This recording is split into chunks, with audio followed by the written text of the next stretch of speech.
আসসালামু আলাইকুম প্রিয় বন্ধুরা, আমরা বাসাবাড়িতে বা দোকানপাটে ব্যবসা প্রতিষ্ঠানে এলইডি বাল্ব ব্যবহার করে থাকি। এই এলইডি বাল্বগুলো নষ্ট হইলে আমরা কিন্তু ফালাই দেই। এই এলইডি বাল্ব ফালানোর দরকার নাই, আমরা চাইলে নিজেরাই কিন্তু ঠিক করতে পারি বা মেকার দিয়ে অল্প টাকায় ঠিক করা যায়। এই এলইডি বাল্বের তিনটা সাইডের একটা সাইড নষ্ট হয়েছে। এই যে ছোট ছোট বাতিগুলো দেখতে পাচ্ছেন, এই বাতির পরিমাণ কিন্তু 63টা। এই 63 ভিতর 5টা বাতি নষ্ট হয়েছে। এই যে দেখতে পাচ্ছেন আমার টেস্টারের মাথায় 5টা বাতি।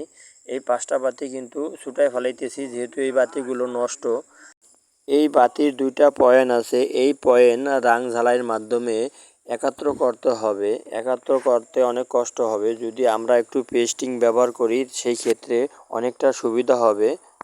এই ভিডিওতে আমি যেইভাবে ঝালাই দিচ্ছি সেম একইভাবে আপনারা ঝালাই দিবেন। আমার এই ভিডিওটা যদি কারো কাছে ভালো লাগে তাই প্লিজ দয়া করে একটা লাইক করবেন, সাবস্ক্রাইব করতে ভুলবেন না। এরকম আরও ভিডিও পেতে হলে অবশ্যই বেল আইকন বাজিয়ে রাখবেন। এই যে ঝালাই করা শেষ, এবার চলুন আমরা বিদ্যুৎ সংযোগ দিব। এই যে বিদ্যুৎ সংযোগ দিচ্ছি, খুব সুন্দরভাবে জ্বলতেছে, কিন্তু বোঝা যাচ্ছে না 5টা বাতি নাই।